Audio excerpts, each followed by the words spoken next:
vamos a hablar de un tema que, bueno, como siempre, acá desarrollamos los temas fuera de agenda, porque todos los momentos tienen no sé, ahí una ebullición y después se van perdiendo, se toman muy a la ligera, pero acá lo vamos a desarrollar más en profundidad y analizar algunas otras cuestiones que hacen a la administración de justicia y en este caso puntualmente que en la justicia penal juvenil. Sabemos que bueno, ha habido algunos cambios en las formas del proceso en nuestra provincia, se viene también la implementación de la nueva ley penal juvenil a nivel nacional, que ya entrará en vigencia, pero ahora vamos a hablar de un tema que en su momento fue bastante complejo y que involucró a una jueza penal juvenil de nuestra ciudad que sufrió básicamente el escarnio del Poder Ejecutivo, pero vamos a focalizar primero en ese tema puntual y después a todo lo que hace a la cuestión penal juvenil, que es bastante complicada y que tiene muchas falencias todavía, hay muchas cuestiones para analizar y resolver sobre todo, y que dependen no solo del Poder Judicial, sino más que nada del Poder Ejecutivo. Buenos días, doctora Dolores Aguirre Guarrachena. Muchas gracias por estar hoy en Se Presume Culpable. Hola Alejandra, buen día. Gracias a vos por invitarme. No, por favor. Bueno, ¿cómo fue este momento? Brevemente, porque ya bueno, salió de la agenda, pero es importante retomarlo para contarle un poco a la gente cómo se desarrolló en este tema, que fue específicamente la intervención de un menor en un delito que después se lo detuvo a partir de la flagrancia virtual, esta herramienta que se utiliza a partir de un decreto del Ministerio de Seguridad y que, bueno, están en juego algunas garantías constitucionales, ¿no? Como para que la gente lo entienda, de qué se trató, cómo fue, y bueno, usted resolvió no tener como válido ese allanamiento, pero sí tomó otras determinaciones en relación a este menor involucrado, pero el Ejecutivo salió con una respuesta con los tapones de punta, ¿no?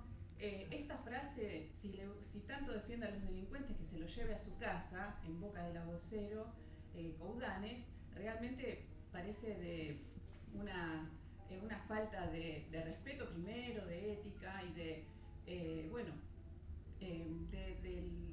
cintura política, por otro lado, ¿no? Bueno, dos aspectos, Alejandra. Por un lado, cuál es la garantía constitucional que está en juego y por el otro lado, la reacción política.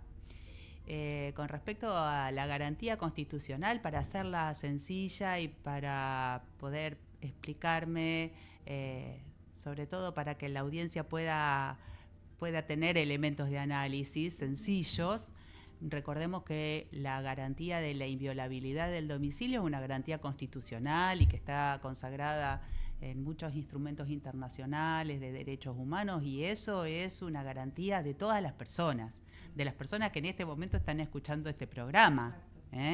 Todos tenemos derecho a la inviolabilidad de nuestro domicilio, porque ahí es donde nosotros desarrollamos nuestro centro de vida, donde tenemos derecho a estar tranquilos, básicamente. Entonces, esta garantía, ¿porque surgió?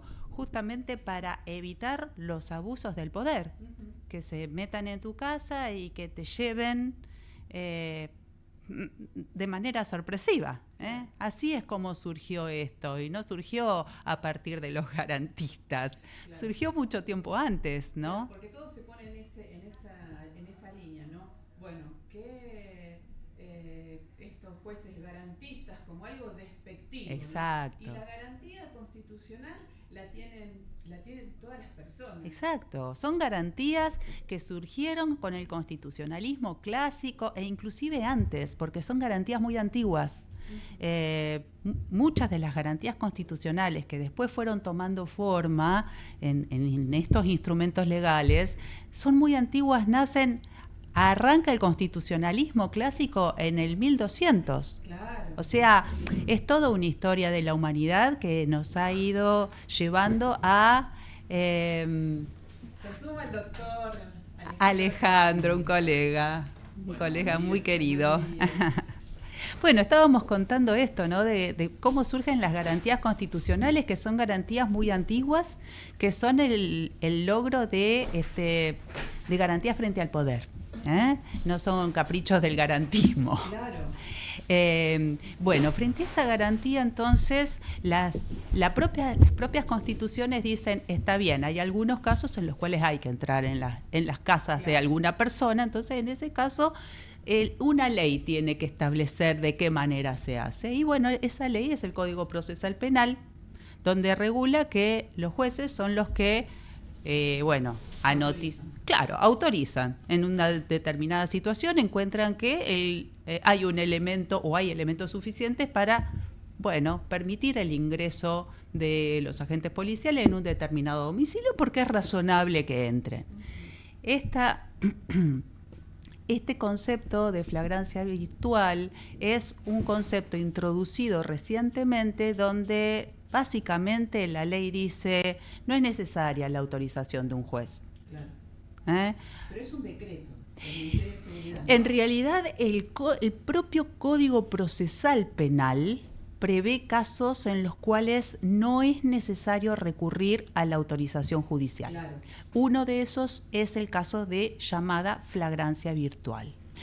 Sí, después la reglamentación de cómo es la flagrancia virtual sí es por un decreto, por un protocolo, pero digamos que la autorización o la reforma legislativa sí fue en el plano legislativo, en la legislatura de esta provincia, donde dice, en ciertos casos, como por ejemplo la flagrancia virtual, no es necesaria la orden de un juez.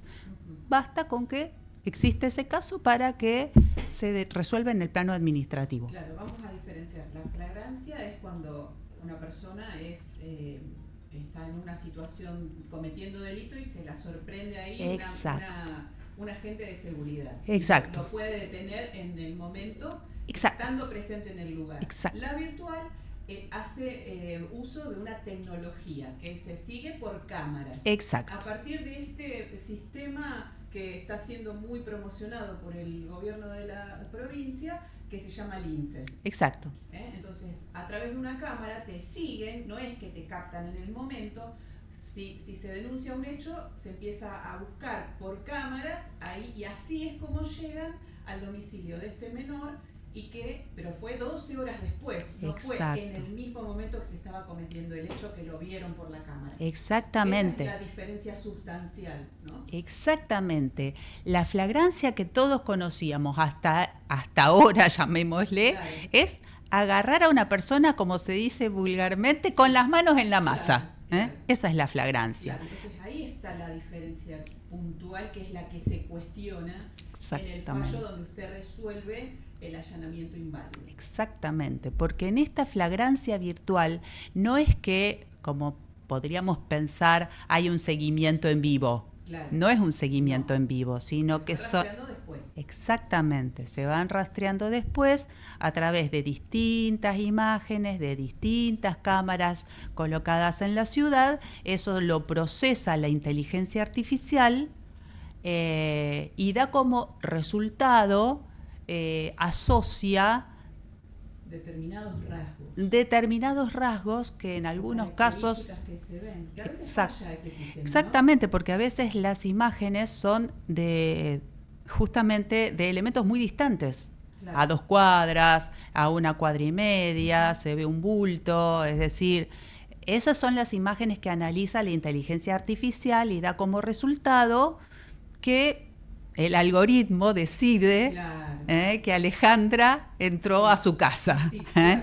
Porque tenía... Yo a mí claro, muchas veces me dicen, che, te vi en tal lugar, que yo no era yo. Claro, bueno. Muy parecido, claro. Y eso, bueno. Exacto, porque en este momento tenía una prenda oscura. Claro, que capaz iba vestida igual, el mismo corte de pelo, qué sé yo, unos rasgos parecidos, pero bueno. Exacto. Me ha pasado realmente, dice, te vi en tal lugar, así, nunca estuve ahí. Claro, claro. Entonces, bueno. Más, obviamente en una cámara donde, bueno, no tiene la definición, puede tener una alta definición y demás, pero bueno. Puede tener. Puede también haber dudas. Exacto. Como siempre decimos la duda es a favor del reo. Como Exacto. lo dice la ley. Pero además yo no estoy en contra, y yo lo aclaré en ese momento en la audiencia, yo no estoy en contra del uso de la inteligencia artificial para la investigación criminal, me parece un avance importantísimo, importantísimo. Solo que tenemos que poner límites, porque si no, lo que lo resuelve es el algoritmo. Claro. Es decir, tiene que haber un control humano, por un lado. Y por el otro lado, como justamente se había decidido, como decía, este proceso de inteligencia artificial demora varias horas, X cantidad de horas, entonces, bueno, una vez que la inteligencia artificial alcanza a sacar su conclusión, no se entendía, al menos en mi humilde punto de vista, no se entendía por qué no se podía recurrir a la firma de un juez, tal como lo dice el Código Procesal Penal. Exacto. Porque digo, si precisamente los jueces que estamos de turno, y acá el doctor Cardinal en este momento está de turno, los jueces que estamos en turno siempre tenemos el token de firma digital encima. Claro. O sea, estamos hiperconectados, estamos todo el tiempo con el WhatsApp, estamos con la computadora, con el token de la firma digital. No entendía yo, en mi humilde punto de vista, por qué después de 12 horas, fueron como 10 horas, después que este sistema emitió su, llamémosle, dictamen, no entiendo por qué fue imposible contactar al juez en turno. Bueno, así dio como resultado que el allanamiento, ordenado por una autoridad administrativa, política en realidad, porque en este caso fue ordenado por el ministro de Seguridad Cocosioni, se hiciera 12 horas después. Es decir, algo muy alejado, a mi modo de ver, del momento del hecho, que es el concepto de flagrancia. Volvemos siempre a lo mismo. O sea, flagrancia tiene que ver con hecho. Yo interpreté que eso, porque si no, entonces, ¿cuánto tiempo puede pasar entre que alguien supuestamente, desde que se comete un delito hasta que la autoridad administrativa puede resolver ingresar a la casa de una persona? Esa es la duda. A mí me pareció excesivo. Al camarista no, ojo que no. Esto fue a cámara y en cámara se revirtió, por supuesto. Pero bueno, con algunas consideraciones también, ¿no? Exactamente. Y apuntando también a los dichos de esta vocera del Poder Ejecutivo que, las palabras que virtió hacia... ¿Eso cómo lo tomó usted? ¿Como algo personal, como en el marco de su función? En realidad no lo tomo como algo... a ver, sí, obviamente que fue un trato totalmente irrespetuoso e inadecuado, pero básicamente ya a esta altura lo considero como que viene con la virome, ¿no? Ya lamentablemente son mecanismos muy instalados por cierta dirigencia política, no toda, desde hace un tiempo a esta parte, lamentablemente, pero digo, más allá de los términos personales descalificantes y deslegitimantes, tiene que ver con precisamente procesos de disciplinamiento y de pretensión de control político del Poder Judicial. Sí, se está viendo mucho eso. Porque precisamente seguido en distintas causas que se nota la bajada de línea del Poder Ejecutivo en relación a las decisiones que tienen que tomar los jueces, cuando uno ve humildemente, sin ser abogada, pero bueno, tratando de capacitarme todo el tiempo en estos temas, uno lee los expedientes, ve lo que se produce en una investigación, y después cuando ve la resolución del juez dice, estuvo en otro juicio, ¿qué pasó? Claro, me parece que estos procesos de disciplinamiento, que en este caso para mí fue claro, más allá de denostarme, decía en lo personal, la idea es exponer a los demás colegas de toda la provincia, ojo, cuidado. Cuídense lo que van a resolver porque después viene el linchamiento. Claro. Esto habla de una falta de independencia en el Poder Judicial y de una intromisión del Poder Ejecutivo en las decisiones. Entonces, ¿dónde queda ahí la independencia de poderes, ¿no? Claro. Le damos la bienvenida al doctor Alejandro Cardinali formalmente, que Buen ha día. tenido la gentileza de acercarse hasta aquí para, a pesar de estar en funciones, pero bueno, está ahí conectado todo el tiempo también, pendiente de su trabajo. Muchísimas gracias por venir. Buen día, Alejandra, buen día, Dolores. Hola, ¿qué haces, Ale? Bueno, un honor tener hoy a 2 jueces de penales juveniles en la mesa de Se Presume Culpable. Muchísimas gracias a ambos, porque bueno, no es fácil que los jueces hablen, ¿eh? Agradecido, y es una figura que muchas veces se pone, es algo que también en lo que es nuestra profesión, nuestro oficio, cuesta porque no tenemos el ejercicio, porque muchas veces no tenemos una estructura institucional también que avale. Salir a hablar muchas veces es exponerse. La mayoría de las veces tiene muy pocos beneficios personales. Genera algunas satisfacciones, sí, porque uno simplemente dice lo que piensa, dice desde el saber, pero desde el oficio. Yo rescato esto del oficio, del servicio, de una mirada, de la construcción de un diálogo, de un debate que sea encendido, que sea acalorado, bienvenido. A eso no le vamos a esquivar.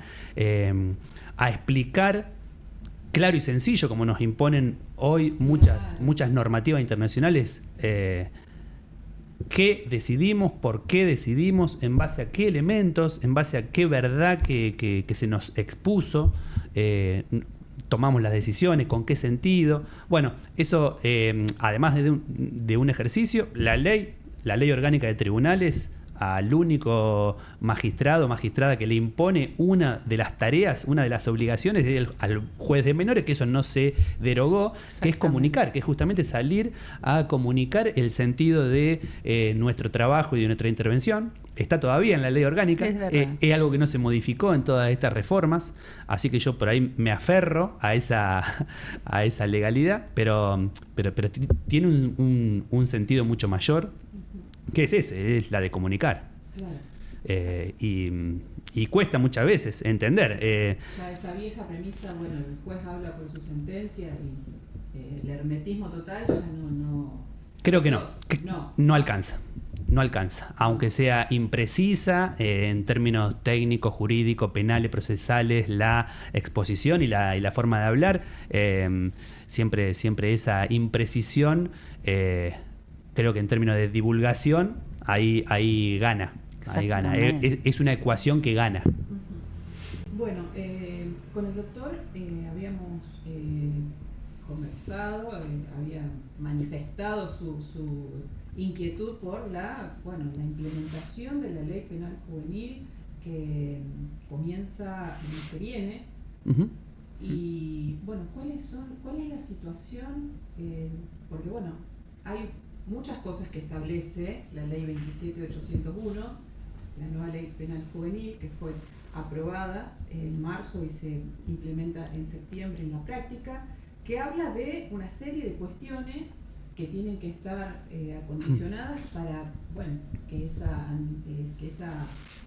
ley se ponga en práctica y que los menores que van a empezar a ser punibles a partir de los 14 años tengan una asistencia como corresponde, ¿no? Claro, mucho del debate allá por marzo y un poquito antes, que arrancó en realidad en el año electoral del 2024, preelectoral a las elecciones de medio término.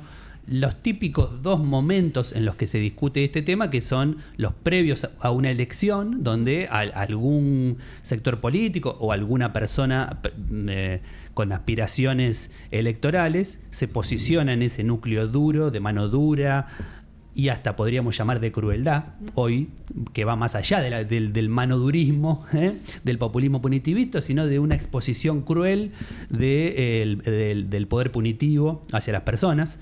Pero esa es una de las típicas coyunturas en las cuales se discutía y se sigue discutiendo este tipo de normativa que viene incluida con la famosa cantinela de baja de la punibilidad. La otra circunstancia, la otra coyuntura es cuando nos irrumpe a todas y todos un hecho, un hecho grave, un hecho con consecuencias no solo indeseables, sino que nos revuelven las tripas, en la que participa un adolescente de corta edad con una afectación a personas y que conmociona y que se amplifica con los distintos medios de comunicación, muchas veces por una cuota de amarillismo, una cuota de sumar... es lo que venden los medios. Y otras a veces fogoneado también desde el poder. ¿Sí? Bien. Sí, entonces son esas las dos circunstancias donde generalmente aparecen estas discusiones, lamentablemente, que son justamente las dos circunstancias en las que, por ejemplo, UNICEF, la Comisión de los Derechos del Niño, recomiendan que no se debe discutir estos temas. No discutir justamente en estos dos temas. ¿Qué quiere decir esto? Que no es una realidad argentina, ni mucho menos rosarina, santafesina. No. Esto sucede en el mundo, no es nada nuevo, digamos, los que nos quieren vender que esto viene con algún tipo de novedad, no. Esta manera de intervenir, esto que se llama populismo punitivista, es una manera de intervenir ya sabida y son los momentos que no sirve porque los resultados son estos. En marzo, ¿qué pasó? La gran discusión pública era baja sí, baja no. No a la baja, sí a la baja, 12, 14, parecía que estábamos en un remate, tirando a ver hasta cuándo. Pero, claro, esta ley tiene muchos artículos y prevé una intervención estatal mucho más amplia en la cual a la jueza y jueces nos dan muchas facultades y muchas tareas, muchas obligaciones. Sí. Si advertimos vulnerabilidad, si advertimos afectación de salud mental vinculada con el consumo, tenemos que intervenir, tenemos que decir no solo en qué situación procesal está el adolescente, sino dónde, controlar dónde, ser responsables y coordinadores de determinadas medidas de protección, cosas que rompen con un esquema que viene de hace 20 años, en la que diferencia el sistema de protección del sistema de penal, en la que a los viejos jueces de menores, los viejos jueces del patronato de menores, se le quita ese rol, y en esta ley parecería, no queda claro también, en algunos puntos hay una confluencia entre el sistema de protección y también el sistema de salud mental. Sí. Son tres sistemas que en algunos puntos se entrelazan o se pisan. Ojalá se interconecten, bien, claro. Ojalá coordinen para una intervención integral, bueno, esa es entre el temor y el desafío hace falta un trabajo y hace falta diálogo. Y eso es lo que yo creo que hoy falta, porque no veo que ocurra, y no veo que ocurra desde las máximas autoridades de los tres poderes estatales de la provincia. Es una ley que manda cuando se sanciona en marzo, si hubiese sido tan fácil, al día siguiente bajábamos la punibilidad y seguíamos como estábamos. Justamente da 6 meses y supuestamente Nación iba a transferir plata, no sé si ocurrió, la verdad que yo no estoy en esa, no es mi función. Genera esta ley algunos institutos, algunos personajes, alguna interesante, como es el asesor tutelar. Sí. Debe intervenir el asesor tutelar. Exacto. ¿Qué función? ¿Dónde está? ¿Qué pasa si no está? ¿El proceso sigue? ¿Va a ser nulo? ¿Es válido? Bueno, ¿con quién cubrimos ese rol? Bueno, nada. Sí, también todo lo que tiene que ver con salud mental, lo que tiene que ver con el tema de para qué está hecha la ley, que no es la pena, sino, sí se le impone una pena obviamente, pero dentro de todo ese proceso que atraviesa el menor estando en el lugar de encierro, tiene que hacer una serie de actividades, porque bueno, se habla de la resocialización, claro, de insertarlo nuevamente después con algún oficio, que estudie, que termine la primaria.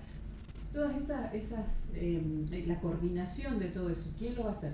Los lugares físicos donde van a estar detenidos, porque no pueden estar en una cárcel con mayores. Eso porque se está haciendo una cárcel que se está promocionando mucho, denominada El Infierno, que ya de por sí el nombre es espantoso, y está el espacio físico para alojar a los menores.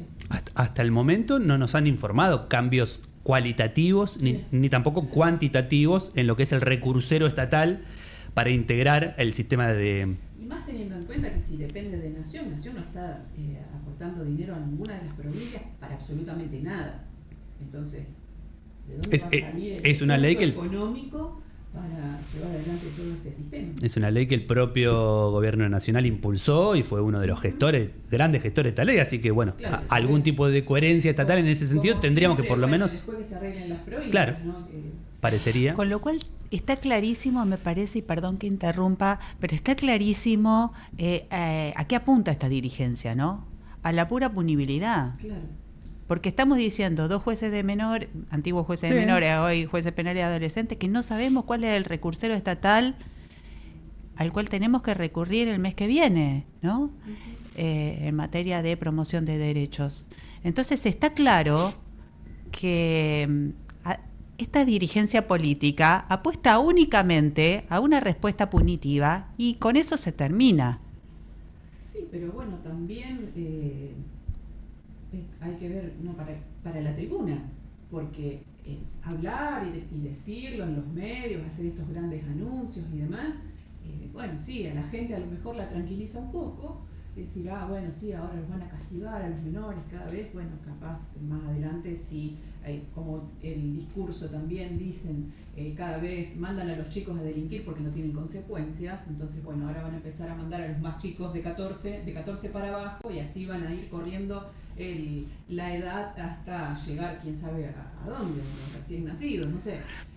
Eso es lo que está pasando en España. En España, hasta hace un tiempo, la edad de responsabilidad penal era a los 14 y entiendo yo que empezaron un debate para bajarla aún más con precisamente con ese argumento. Terminamos en lo mismo, ¿no? El Estado llega para castigar y nunca llega previamente, para evitar que ese adolescente, ese niño, tenga que llegar a esa situación de cometer un delito para subsistir, porque hablamos de personas que no tienen ningún tipo de recursos y que a veces van a delinquir por un par de zapatillas. Y eso dice algo más de, un menor que delinque, no, habla de una vulnerabilidad hasta ese momento, que toda su infancia ha sido una persona que no le han dado recursos para que pueda desarrollarse en distintos aspectos, como cualquier otro niño que sí tiene posibilidades, pero el Estado llega para decir, bueno, está bien, vos hiciste todo esto, ahora te castigo, te doy lo peor, pero antes no le dio educación, no le dio salud, no le dio alimentación, vestimenta, vivienda, todo lo que garantiza también nuestra Constitución. Absolutamente. Y el concepto de excluido, quizá que fue más visible a fin de los 90, a principios del 2000, en muchos sectores rosarinos quedan lamentablemente incluidos en otras estructuras, en otras maneras, en otras legalidades, en otro lazo social que está vinculado con estructuras criminales. Con estructuras criminales donde la violencia forma parte de herramientas para garantizar el negocio criminal, o se diversifica como una mercancía propia. La violencia se aprende de chiquito, la violencia, porque han tenido en su propia experiencia en primera persona o con familiares durante largo tiempo sin la presencia cotidiana, porque quedaron vinculados en causas penales o atravesados por las balas, quedaron con pérdidas humanas. Son personas atravesadas, aprendidas en la violencia y muchas veces en el consumo y la comercialización. Y eso queda invisibilizado por el Estado. Cuando esa persona queda fracturada, queda sin posibilidad de salir a la calle, ni hablar si hablamos de autolesiones o decisiones finales que se toman hoy. Recordemos que en una franja etaria que va hasta los 25 años, la principal causa de muerte es el suicidio. Uh-huh. Entonces cuando eso ocurre, no hay alarma social, no hay alarma estatal. Ahora, cuando el adolescente va y de alguna manera torpe, violenta, irracional, irrumpe y afecta a un otro, ahí sí salimos, ¿sí?, a reclamar una intervención estatal fuerte, firme y decidida. Ahí yo pensaba, cuando las escuchaba antes hablar de garantismo, antes de entrar, históricamente el garantismo, una de las grandes contraposiciones que se quiso poner es seguridad versus garantismo. La eficacia en algo que a todas y todos queremos, reclamamos, que cuando salimos de casa, volver, que cuando nuestros seres queridos salen no tengamos que andar pidiéndole, che, llegaste, che, no llegaste, sino que vivamos en paz y en seguridad. La seguridad ciudadana siempre se la quiso contraponer al garantismo, como si fuese uno de los enemigos. Claro. Y hoy lo que estoy viendo yo que, como una novedad, es que parecería que proteger a una persona menor de edad, a un niño, digo, la protección de niño adolescente se transforma en otro, parecería, obstáculo a la seguridad ciudadana. Sí. Hay una concepción, pero eso está impuesto. Sí. Porque cuando vos recién decías, perdón, doctor. No, doctor, no tengo doctorado, trabajo de juez y hasta ahí llego, después soy... Trabajo de juez, los martes juego, soy futbolista. Somos personas así. Bueno, pero perdón. Hablaba de cuando queda afectado el otro por uno de estos niños que a lo mejor está en otra estructura, depende mucho de quién sea el otro afectado, ¿no? Totalmente, pero sí. Justamente acá quiero intervenir porque esta semana me pasó en 2 audiencias donde en un caso la víctima hizo la denuncia simplemente porque quería recuperar la bicicleta playera. Después la víctima le dijo a la fiscal: a mí no me interesa que este chico vaya preso, me parece bárbaro. O sea, la fiscala le proponía una salida, me parece bien. O sea, ¿qué visión tenemos nosotros de las víctimas? La visión que tenemos de la víctima sufriente, que tuvo una pérdida tremenda, un caso truculento, cuando la gran mayoría de casos son casos, no quiero banalizar, por favor. No, esto no es romantizar. Esto no es romantizar nada. A lo que voy es a la visión estereotipada de las víctimas. Y tuve otra audiencia, ahí sí de un caso mucho más serio, donde la propia víctima tampoco quería la sangre y el garrote. Lo único que quería era ser escuchada. Ser escuchada y que la persona que la había agredido transite un proceso psicológico. Y lo decía con un nivel de humanidad que francamente me sensibilizó. Por eso hay víctimas y víctimas. Esto de recién Alejandro hablaba del tema de la seguridad y obviamente todos queremos seguridad para las personas, que nadie sufra nadie transita esa experiencia de víctima, pero no pensemos que hay un único tipo de víctima. La perspectiva de víctima aporta un abanico que muchas veces son las propias víctimas las que habilitan las soluciones. Y nos sorprenden, porque esa visión que decís, Dolores, muchas veces es prejuicio, y asumo, me ha pasado cuando teníamos el antiguo rol de ser el juez investigador, del juez instructor, en caliente, digamos, tener que hablar con una víctima para pedirle detalles, para definir la situación procesal de un adolescente, si quedaba preso o no, si lo acusaba de tal o cual delito. Bueno, había que reforzar con esa primera declaración que había hecho esta víctima en policía y había que hablar. Digo, bueno, hablo con esta persona que va a estar encendida, que va a hablar con el juez de menores y me voy a comer una puteada. Claro. Y me ha pasado muchas veces donde la primera pregunta es: ¿y cómo está ese chico? ¿Y en serio durmió en una cárcel? Y yo con el prejuicio de que iba a tener una víctima encendida. Uh-huh. Y en algunos casos sí tengo que ni nos atendían, ni no hagan lo que quieran. Pero ¿qué quiere una víctima? Y dentro de la irracionalidad, quiere poner el tiempo atrás y que lo que pasó no pase. Uh-huh. Claro. Que esa persona que hizo lo que hizo no lo hubiese hecho. Y si lo hizo, que no lo vuelva a hacer. Y si no, y que no lo haga nadie más. Eso es lo que quiere una víctima. Escuchaba en Los Espartanos una serie muy, muy, muy interesante. Creo que está en Netflix. O en alguna de las una experiencia en provincia de Buenos Aires. Decía, si yo le pregunto a una víctima 5 años u 8 años al que le robó y le entró a la casa, ¿qué me va a decir? 8. Ahora, si yo le digo 5 años estudiando, trabajando, fijándose si puede reparar y cuando salga con un futuro, o 8 años en una mazmorra sin hacer nada, encerrado con odio, fragmentado, sale sin una sola posibilidad de inserción social y veremos cómo sale. ¿Qué te va a decir esa víctima? ¿5 u 8? Y no, hasta 3 te va a decir. Exacto. Entonces, el sentido, cuando uno explica la racionalidad de una medida, cuando escucha, hay que animarse a escuchar. ¿Y a un adolescente?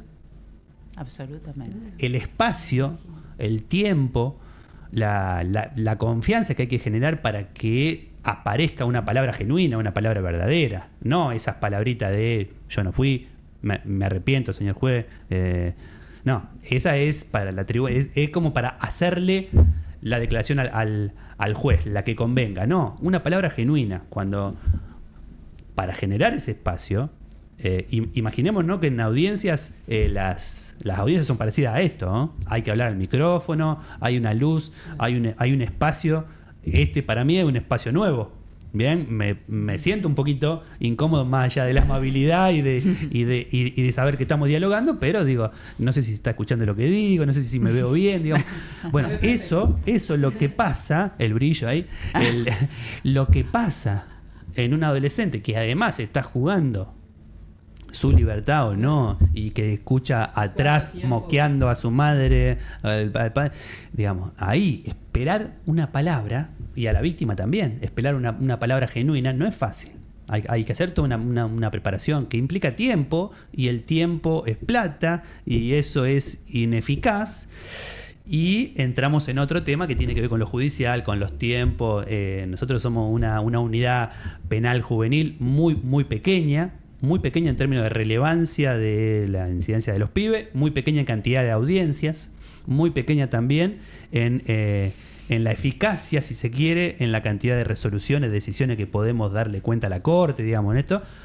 Pero las audiencias llevan mucho tiempo y no tienen la bronca, porque ahora en este nuevo sistema entramos en el gran sistema de la Oficina de Gestión Judicial, en el gran sistema del Colegio de Jueces Penales de Rosario. Entonces, molestamos porque tenemos lógica distinta y tenemos obligaciones que siguen siendo las mismas, porque seguimos estando en la comunidad internacional, seguimos estando bajo la mirada de la Corte Interamericana, y si lo queremos poner en términos eficientistas de plata, cada condena que la Corte Interamericana le impone a Argentina sale plata. Si no te importa en términos de derechos humanos, si no te importa en términos de afectación, por lo menos en términos de plata.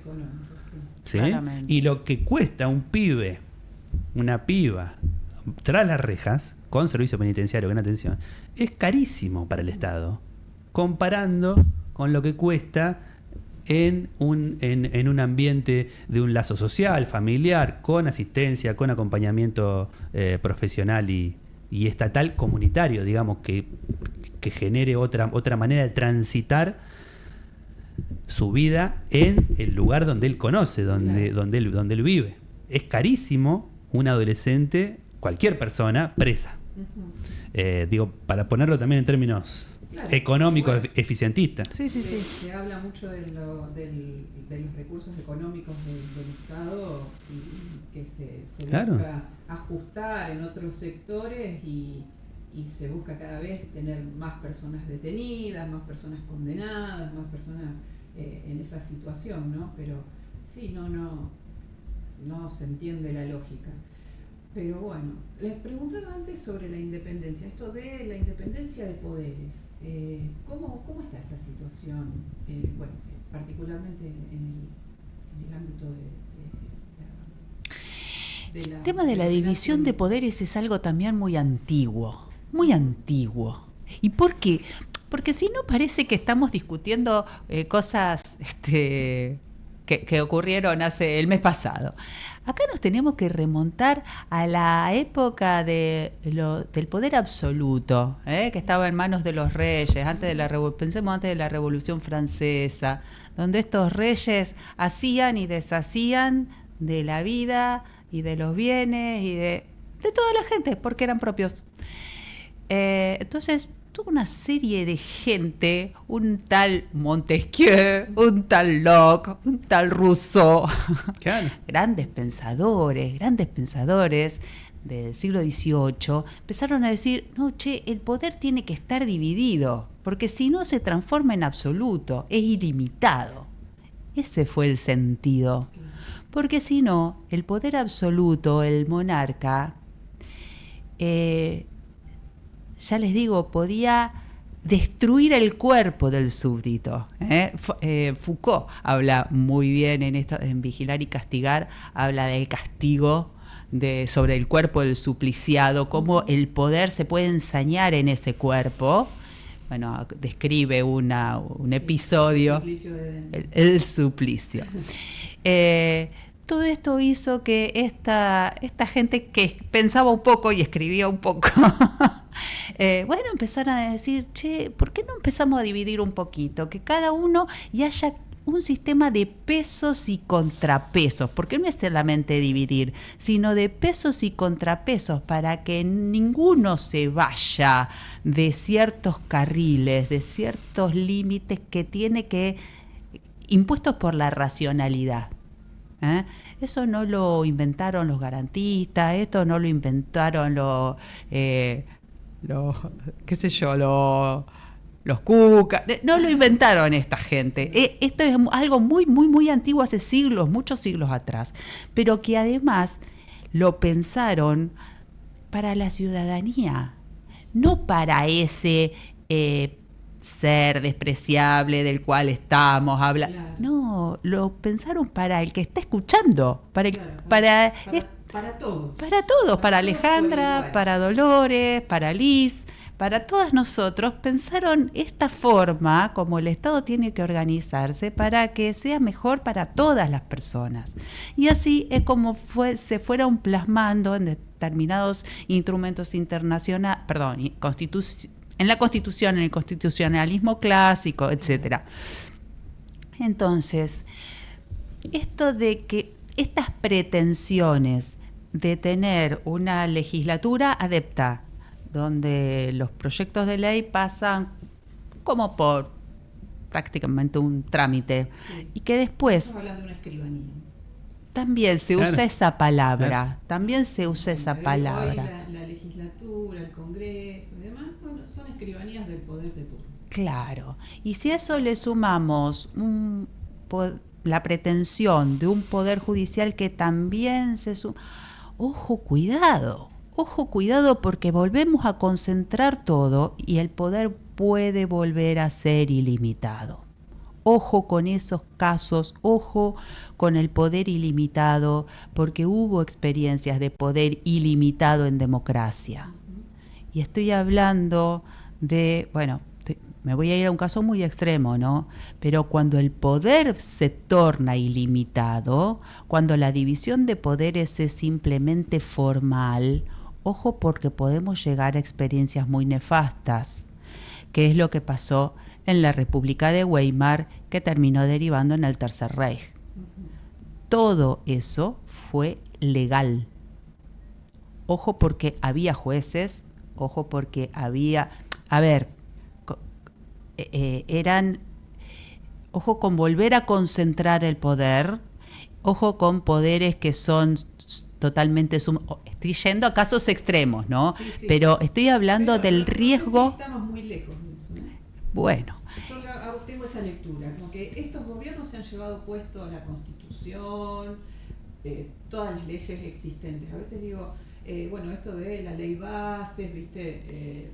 Que está todo tan ahí, que se imponen determinadas cuestiones, que por decreto salen cosas que se llevan puesta la Constitución. Claro, ojo porque no todo lo legal es constitucional. Claro, ahí hay una cuestión que, hay un riesgo de que todo se determine por decreto en contra de la Constitución. Y cuando vamos a plantear la inconstitucionalidad, tenemos jueces, en el caso de la Corte Suprema de la Nación, que es el último órgano que revisa todo, una corte adicta al poder de turno que resuelve también según lo que le dicta el Poder Ejecutivo. Y eso ahí está es un gran peligro para todos los ciudadanos. El desafío del Poder Judicial y de cada una y una de quienes tomamos decisiones individuales, pero fundamentalmente quienes están en la cabeza del poder, tiene que ver con esta dualidad de no ser un poder popular, porque no debe serlo. A ver, esto que decís, Dolores, si una amplia población, un amplio porcentaje de la población nos pide dejar detenidos a extranjeros, o dejar detenido por portación de cara, o dejar detenido por las dudas, ¿bien? Y que se pudran en la cárcel, aun cuando surja ese clamor popular, no podemos hacerlo y no debemos hacerlo. Entonces, muchas veces las decisiones judiciales deben ser, lamentablemente por la coyuntura política, lamentablemente porque no son decisiones por ahí fáciles de tomar, pero se deben tomar y serán impopulares. Y eso le da legitimidad al sistema penal. Eso le da legitimidad a al propio sentido del Estado de Derecho. El Estado de Derecho está construido para proteger a la persona.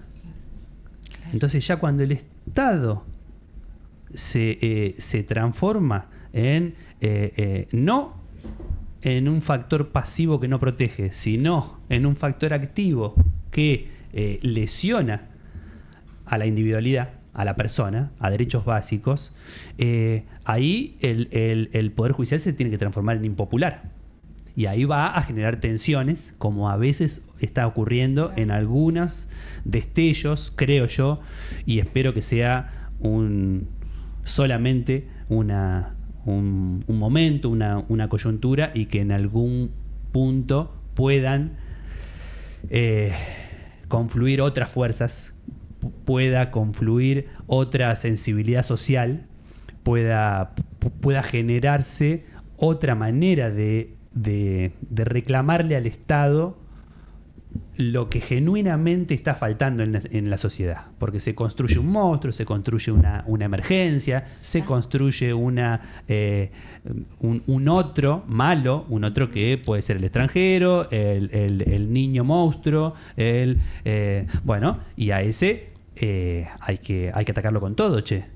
Y si hay que atacarlo con todo, yo estoy dispuesto, como persona que estoy solito en el mundo, estoy dispuesto a renunciar a un par de derechos. Bueno, sí, si me tienen que entrar a mi casa, bueno, que me entren, porque, y bueno, si transitando por la ciudad me tienen que abrir el baúl y revisarme a mí y a mi familia, bueno, está bien, aunque no haya criterio, aunque no haya motivo, yo renuncio a ese. Si me tienen que pinchar el teléfono, si me tienen que revisar, hacer un ciberpatrullaje, bueno, yo lo hago en pos de que, y estamos en una situación de emergencia y hay un otro que me está atacando, y bueno, y vamos. Bueno, precisamente, y coincido, perdón. Por los medios de comunicación. Perdón, quería agregar a lo que estaba diciendo Alejandro, esta potencia de esta narrativa de la construcción del otro monstruoso. Tal como lo estabas diciendo acabadamente recién, la creación del otro monstruoso y de un nosotros que somos la reserva moral. La buena gente. La buena gente. Entonces, parece, pero justamente esta es la habilidad de cierta dirigencia política que ha calado mucho, ¿no?, en la opinión pública. Las garantías son para el otro monstruoso y ese es el discurso que caló, ¿no? Las garantías son para el otro monstruoso y yo soy siempre la víctima, la víctima sufriente que tiene que padecer a este.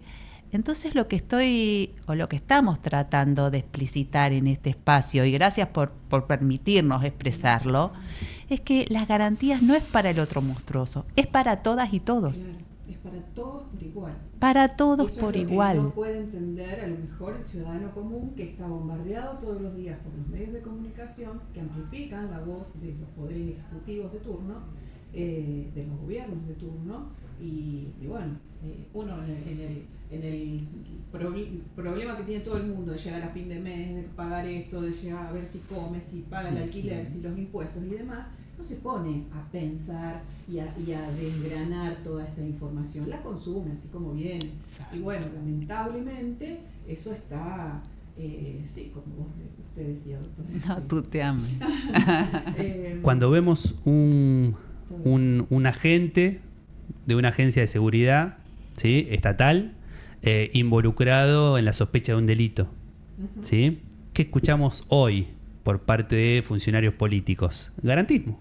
Claro. Sí. Se presume inocente, hay que ver, ojito, no me lo dejen Sí. preso, vemos la prueba y al final de un juicio justo, mientras tanto es inocente. Claro. Eso estamos escuchando. Exacto. En distintos ámbitos, cuando vemos muchas veces ante las cámaras o con una prueba o una evidencia contundente, agresiones ilegítimas, mucho más extremas de esa fuerza física legítima mínima que deben implementar para cualquier situación. Bueno, y eso nos pasa y les pasa a toda y todo que viven esa situación, ¿eh?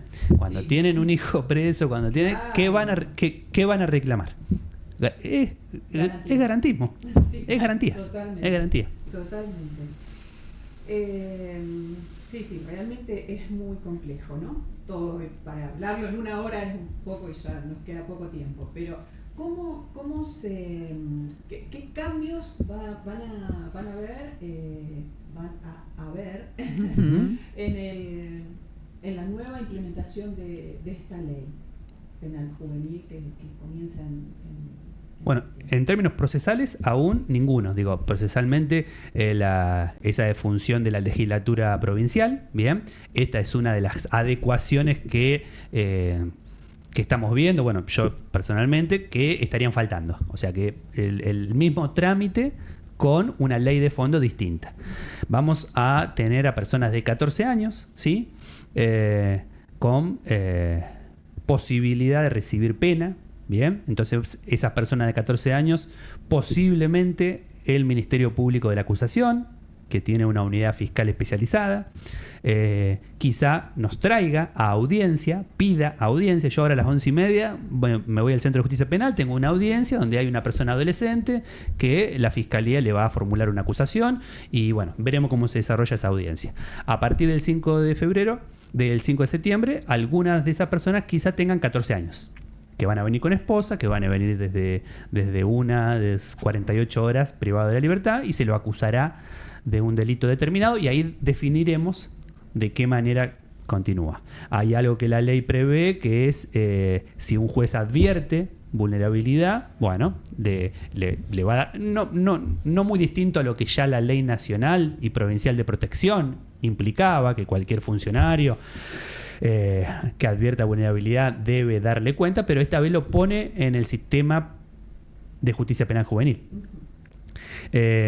Luego hay una amplia gama, y en eso no hay tanta crítica por mi parte, hay una amplia posibilidad, una amplia gama de posibles sanciones, de posibles penas. Lo que no tenemos en esta nueva ley, como sí la teníamos en el decreto ley de la dictadura, es la posibilidad de no aplicar pena. ¿Sí? Esa es una potestad muy importante que es justamente permite la evaluación de qué manera se desarrolla esa vida, cómo venía antes de cometer ese delito y cómo luego del delito y de la intervención estatal modificó esa vida. Para evaluar si es necesario o no una sanción penal y en ese caso qué tipo de sanción, privativa de la libertad, bajo condena condicional, con qué monto, en qué lugar. Bueno, esas posibilidades hoy se reducen en términos de posibilidad de aplicación o no de pena. Sí, vamos a tener una amplia gama, ¿sí?, de penas, se amplifica. Y vamos a tener figuras que no sé, bueno, el famoso supervisor, que es un supervisor, que tampoco está previsto, que si uno lo lee dice, pucha, buenísimo, si tendríamos a alguien con estudios en criminología, psicología, psicopedagogía, infanto-juvenil, trabajo social, una persona que lo acompañe con informes mensuales, con una afectación, no más de, creo que 30 pibes, bueno, o sea, es un ideal. Eso, difícilmente tengamos eso, y lo vamos a tener que construir con la red de salud municipal o provincial, con el sistema de protección, con las medidas penales de territorio de la Dirección Penal Juvenil, con el programa Nueva Oportunidad, con la Dirección de Intervención Interdisciplinaria, y son todo, y ya nos mezclamos, solamente quienes estamos todos los días trabajando no sabemos todos esos nombres, porque es un entramado muy grande, pero que hace al sentido común de esta idea de que la comunidad es la que cría a un niño. Claro. A un niño se lo cría o se lo destruye en comunidad. Claro. Esta ley, el gran interpelado es el Poder Ejecutivo. Claro. Yo entiendo. Para Se justamente... instrumente todo esto, ¿no? Se ponga a disposición todas estas cuestiones para poder administrar la justicia penal juvenil de una manera adecuada. Exactamente. Hablábamos, doctora, fuera de aire, sobre el tema de la incidencia de los menores, brevemente, porque ya nos queda muy poquito tiempo, en el delito, Sí. ¿no? Y hablamos de homicidios, estadísticas, veíamos una página ahí, ahora Liz, si podemos... Sí, eso poner en no, pantalla. esa estadística no se refiere a, no está Solo- desagregada no por... solo a menores, Claro, pero son es estadísticas como generales. una muestra, ¿no? Exactamente. Bueno, justamente, si bien es una estadística que no está desagregada por edades, pero sí nos muestra claramente que este argumento utilizado en el debate legislativo respecto de que, bueno, las tasas de homicidios y qué sé yo, bueno, que estamos en peligro, es exactamente todo lo contrario. Todo lo contrario. Si Liz, no sé si Sí, está, ya está en pantalla. está en pantalla. Ahí precisamente se ve los últimos datos del año 2025 del Sistema Nacional de Información Criminal. No sé si las oyentes quieren anotarlo. Sistema Nacional de Información Criminal es información pública. Esta es una página oficial que depende del Ministerio de Seguridad de la Nación. Esto no lo inventó Página 2, esto no lo inventó Alejandra. Esto es información pública que releva la información producida por todas las provincias y por Gendarmería, Prefectura, bueno, todas las fuerzas de seguridad. Ahí estamos viendo que la tasa de homicidios, porque esto, muy brevemente, porque sé que se nos va el tiempo, la tasa de homicidios es lo que se toma en cuenta porque es lo que tiene la menor cifra negra. La cifra negra, ¿qué significa? Que no se pueden ocultar. No se pueden ocultar. Entonces, sí hay por ahí una manipulación en la forma en que se construye esa estadística, porque si alguien entra baleado y muere el mes que viene, ese no se cuenta como un homicidio, se cuenta como otra cosa. probablemente, pero Son bueno, manipuladas también, pero bueno, hay. con mucho menor margen. Claro. Pero digamos que acá, lamentablemente los muertos hablan, ¿no? Bueno, entonces, la tasa de homicidio normalmente se mide por cada 100.000 habitantes para hacer comparaciones entre países, entre regiones, o en la misma región respecto de periodos anteriores. Esa es la tasa que se toma cada 100.000 habitantes. En Argentina, en el 2005, bueno, no sé si me lo permitían, si Liz me lo podés... Sí. Es de 3,6. Sí. Es decir, 3,6 personas cada 100.000 habitantes. No quiero banalizar ninguno de esos tres casos. No, obviamente. Cada uno de esos casos es gravísimo y eso no me cabe la menor duda.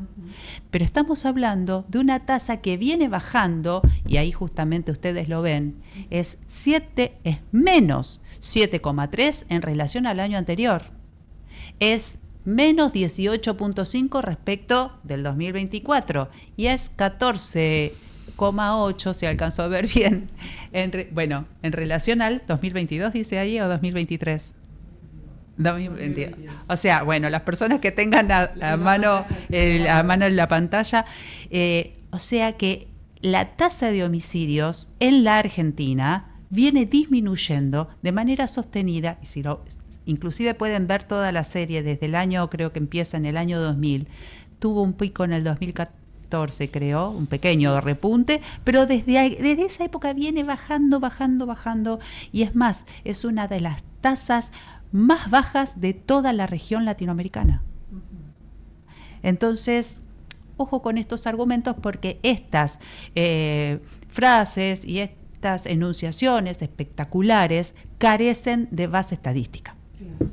Y esto, bueno, y si vemos también, ahí mismo también puede ver la gente, si despliega un menú, que las muertes por siniestros viales es sumamente altísima. El doble. El doble a los homicidios dolosos, y este año se sumó el relevamiento de suicidios, y que se ha publicado también, porque antes no se publicaba, que también más que los siniestros viales exponencial en la cantidad de muertes, cuando hablamos de muertes violentas, ¿no? Entonces, hay que leer también un poco más allá de lo que vemos y leemos en los distintos medios que responden por pauta, esto lo digo yo, a los distintos gobiernos de turno. Así que bueno. Perdón, quería agregar, entonces, si lo que nos importa es la vida de los ciudadanos, que me parece muy correcto, arranquemos con otras estrategias y apuntemos a los casos que verdaderamente tienen una enorme incidencia. Muy bien. Bueno, pensaba en la gran diferencia que tiene la incidencia adolescente en la seguridad, en el crimen, ¿sí? Que es ínfima, en contraposición a la gran afectación que tiene todo niño o adolescente por las condiciones estructurales en las que desarrolla su vida, ¿sí? Y en contraposición con la relevancia mediática de una y otra temática referida a la adolescencia. Digamos, lamentablemente no forman parte de la agenda esas condiciones sociales, de educación, de vulnerabilidad, de falta de lazo, de falta de futuro, ¿bien? Y además muchas veces influida directamente con violencia y criminalidad. Eso no forma parte de la agenda estatal, no hay encendidos debate, no, muy periférico, que no se replican, que no interpelan. Ahora, cuando un adolescente sale y es visibilizado a través de estas conductas, ahí sí, ahí sí llenamos páginas y se magnifica. Sí. Bueno, muchísimas gracias a ambos, un honor haberlos tenido aquí en la mesa de separación A vos, culpable. gracias. Todos los días y en todos los medios hay dos jueces sentados hablando y exponiendo a la sociedad las distintas problemáticas que, con las que tienen que lidiar todos los días. Así que muchísimas gracias. A vos por el espacio. A disposición, gracias.